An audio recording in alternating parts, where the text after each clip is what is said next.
ఉన్న బంగారాన్ని విడిపించి ఆ రోజు ఆన్లైన్ రేటుకే మేము కొంటాం. Sharma gold company.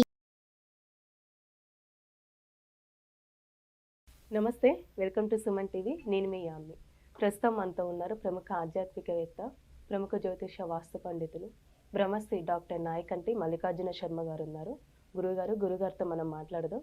నమస్కారం గురుగారు. నమస్కారం అమ్మా.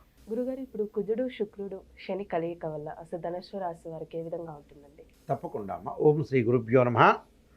శుక్రుడు కుజుడు శని గ్రహాల యొక్క ఫలితం అంటే సహజంగా త్రిగ్రహ యోగ కూటమి అంటారు. అంటే మూడు గ్రహాల్లో కూడా ఒక ఆయు ప్రమాణాన్ని పెంచేది, ప్రమాదాలకి తగ్గించే గ్రహము కుజుడు, పెంచే గ్రహం అదే, ఆయుష్ను తీసుకొచ్చే గ్రహము, తీసుకుపోయే గ్రహం కూడా శని. ధనాన్ని, సుఖాన్ని, వివాహాన్ని, వంశాన్ని నిలబెట్టే గ్రహం కూడా శుక్రగ్రహం. అంటే సహజంగా 3, 6, 11 స్థానాల్లో ఉంటే కుజుడు శని మంచివాడు. 1, 2, 4, 5, 8, 9, 11 స్థానాల్లో ఉంటే శుక్రగ్రహం అనుకూలత అని శాస్త్రంలో చెప్పబడింది గోచారీత్యా.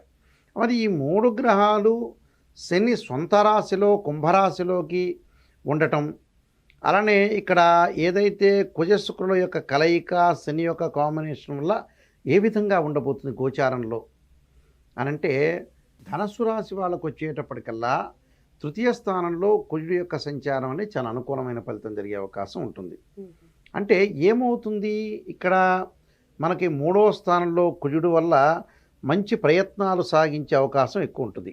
అంటే సర్వకార్య సిద్ధి, అలానే అనూహ్యమైన ధనప్రాప్తి, ఆరోగ్యము, సుఖము. అంటే అనూహ్యంగా ధనప్రాప్తి కలుగుతుంటుంది, ఆరోగ్యం బాగుంటుంది, సుఖం కలుగుతుంది, ధనప్రాప్తి కలిగే అవకాశం ఉంటుంది. సజ్జన సాంగత్యం అంటారు, అంటే మంచి వాళ్ళతోటి స్నేహితం అనేది కలిగే అవకాశాలు ఎక్కువ ఉంటాయి. అంటే 3వ స్థానంలో కుజుడు చేసేది అదే. అంటే కన్స్ట్రక్షన్ కానీ, రియల్ ఎస్టేట్ కానీ, రైతులకు కానీ, అలానే కెమికల్ కంపెనీ వాళ్ళకు కానీ, అలానే కోర్టు సంబంధించిన అడ్వకేట్స్ కానీ, జడ్జెస్ కానీ, అంటే న్యాయమూర్తులకి వాళ్ళందరికీ కూడా అనుకూలంగా ఉండే అవకాశం ఒకటి ఉంటుంది. అలా ల్యాబొరేటరీస్ వాళ్ళకి కానీ, మెడికల్ కంపెనీ వాళ్ళకి కానీ, ఫార్మసిటికల్ కంపెనీ వాళ్ళందరికీ కూడా అనుకూలమైన ఫలితాలు వస్తాయి. అంటే కుజగ్రహం అనేది ధనస్సు నుంచి మనం క్యాలిక్యులేట్ చేసుకుంటే ధనస్సు, మకరం, కుంభం. అంటే 3వ స్థానంలో కుజుడు చాలా మంచివాడు, వెరీ క్లియర్. ఇది చాలా మంచి సుఫలితాన్ని ఇస్తాడు ప్రధానంగా. మరి అలానే మిగతా గ్రహాలు ఎలా ఉంటాయి అని చూస్తే, ఇక్కడ 3వ స్థానంలో శని యొక్క సంచారం. అంటే 3వ స్థానంలో శని యొక్క సంచారం వల్ల ఎలా ఉంటుంది? శని కూడా 3, 6, 11 స్థానాల్లో మంచివాడని అర్థం. మరి 3వ స్థానంలో శని యొక్క సంచారం ఎలా ఉంటుంది అంటే కీర్తి, ధనదాయం, అంటే ధనము కలగటం, గుర్తింపు, అంటే ప్రధానంగా శ్రమకు తగ్గ గుర్తింపు, ప్రయాణాల వల్ల లాభం కలగటం, వ్యవహార సాఫల్యత. అంటే వ్యవహార సాఫల్యత అంటే ఏమిటి? మనం ఒక వ్యవహారం చేసాం, ఒక లాబింగ్ అనుకోవచ్చు, వ్యవహారం అనుకోవచ్చు, అవన్నీ కూడా సఫలీకృతం అవుతాయి.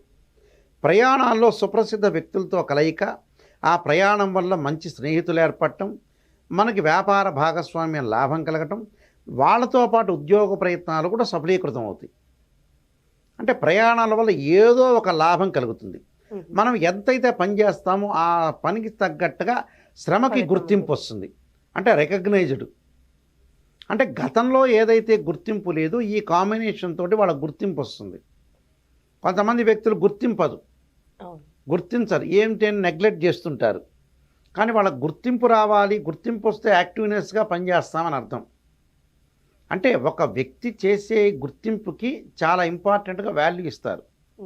ఆ వాల్యూ ఇవ్వటం వల్ల వాళ్ళు మరింత బాధ్యత పెరుగుతుందని అర్థం.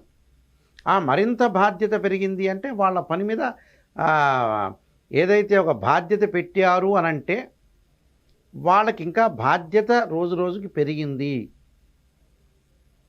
అందరిని చూసుకోవాల్సిన కొంత బాధ్యత కూడా కలిగి ఉంటుందని శాస్త్రం.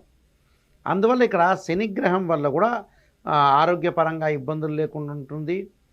తర్వాత దీర్ఘకాలిక వ్యాధులు ఉన్న వ్యక్తులకు కూడా వాళ్ళకి పాజిటివ్ వచ్చే అవకాశం ఎక్కువ ఉంటుంది. అంటే బీపీ, షుగరు, కిడ్నీ సంబంధించిన డిసీజెస్ ఉంటాయి కదా, అలాంటి వాళ్ళకు కూడా అనుకూలమైన ఫలితాలు జరిగే అవకాశం ఎక్కువగా ఉంటుంది.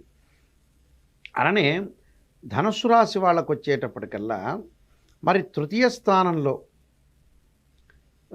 శుక్రగ్రహ సంచారం. తృతీయ స్థానంలో శుక్రుడు యొక్క సంచారం ఏమిటి అని వల్ల వ్యాపారం చేసేటప్పుడు భాగస్వామ్య వ్యాపారులు మనకి ఏర్పడుతుంటారు. నేను ఇందాక చెప్పే ప్రయాణాల వల్ల లాభం కలుగుతుంది.